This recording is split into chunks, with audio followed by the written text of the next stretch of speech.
Last night saw more strikes exchanged between the US and Iran. Iran's Islamic Revolutionary Guard Corps say they hit 2 UAE tankers in the Strait of Hormuz and targeted US facilities in Jordan and Bahrain.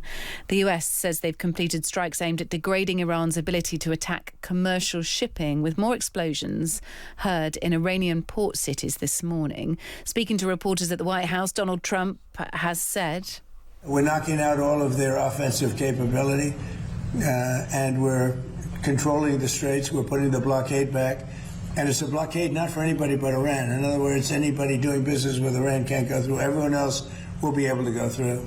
The blockade was probably more effective even than hitting them, but I think the combination is the thing that really does it." But do you think a deal is still possible? Do you think they'll return to that? Yeah, I think a deal is possible. Sure, I do. Well, Donald Trump today also saying he'll replace the 20% fee on ships using the Strait of Hormuz after announcing it just yesterday with Gulf state investments in the US. So massive investment deals with Gulf nations, and if people get involved with those, they don't have to pay the fee. Malcom Nance is a former US Navy intelligence officer. Let's talk about the developing situation in the Strait of Hormuz and in the Middle East more broadly. Malcolm, thank you for being with us. Yeah, it's my pleasure. Look, we had a deadline that was set by Donald Trump earlier that by, 9 o'clock our time, at 4 o'clock Eastern time, that he will have reintroduced fully his blockade of Iranian ports in the Strait of Hormuz. From what you understand, is that all set to go ahead? Well, he can certainly order that. And believe it or not, this blockade has been in the works for at least a week. We predicted that this would go up well over a week ago, and ships have been moving into position. But you have to understand some things. The U.S. Navy does not have unlimited assets in the Persian Gulf region in which to blockade vessels. They're using a lot of air power to track and then strike and disable vessels. But, the 3 or 4 Arleigh Burke-class guided missile destroyers, the 2 littoral combat ships that are supposed to be on minesweeping duty, are really not capable of carrying this out entirely. That being said, it's easy to track down individual Iranian tankers, but the question is, to what end is this? Because he does not physically control the Strait of Hormuz. He can only pull over ships one at a time. He said that the Strait of Hormuz is open to ships from all countries apart from Iran, and that he's struck massive investment deals with Gulf nations. Now, look, you're maybe not an expert on the whys and wherefores of those investment deals, but I mean, is this... Well, first of all, rather than have this 20% fee on ships, he's instead going to be talking about investment deals that the various Gulf states will be making into the United States. These investments will be massive, at the same time extraordinarily good for them. I'm just trying to read between the lines here. Is that because them charging a 20% toll for ships using the Strait of Hormuz just would have been completely impossible? Is that sort of why he's about turned on this, do you think?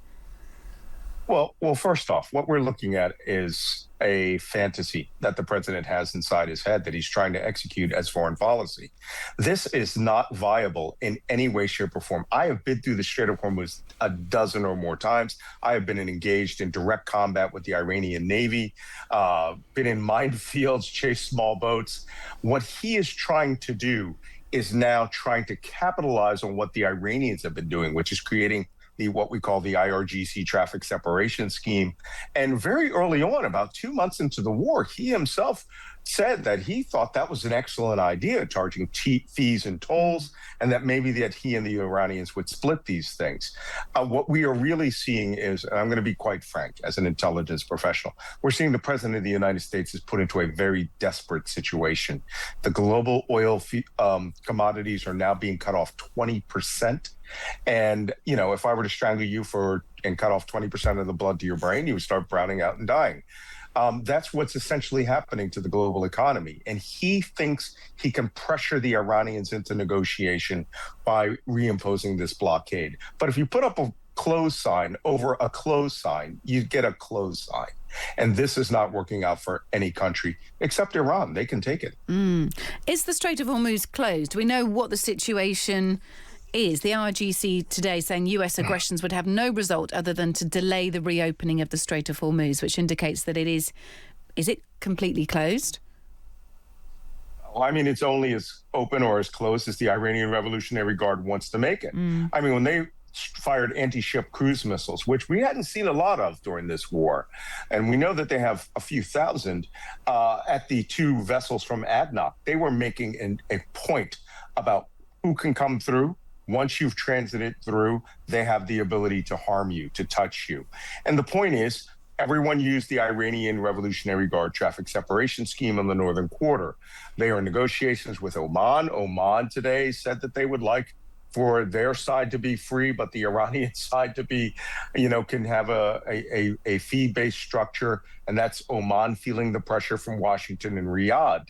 But in fact, the Iranians have the capability, the will, and the skill to make the Strait of Hormuz an exceptionally dangerous place to where Lloyd's of London or no other insurance company will insure your cargo. Yeah, look, it's good to speak to you. Thank you. We're in this awful situation at the moment where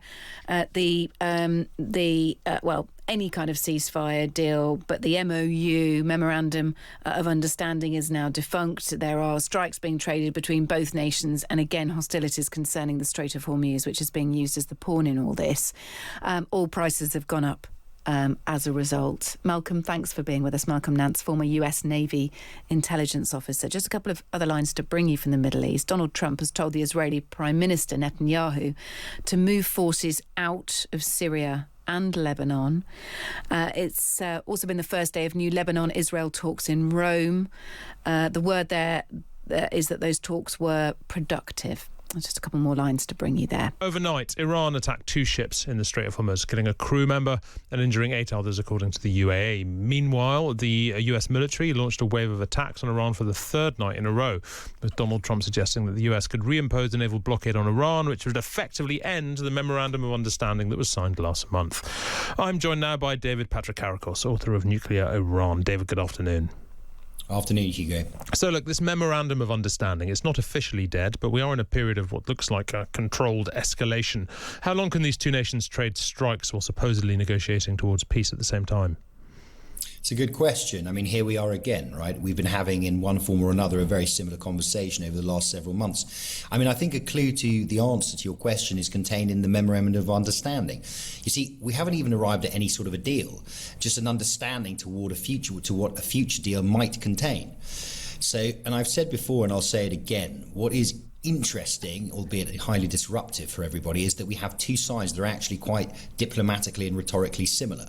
On the one side, the Iranians threaten, they into brinkmanship, they do all these things. And you have now an American president who's the same, who's extremely irritable, who's impulsive, and who escalates at any sign of discontent that he feels.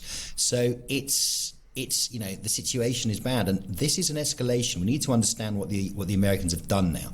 They've struck the Iranian port cities of Bandar Abbas and Bushehr.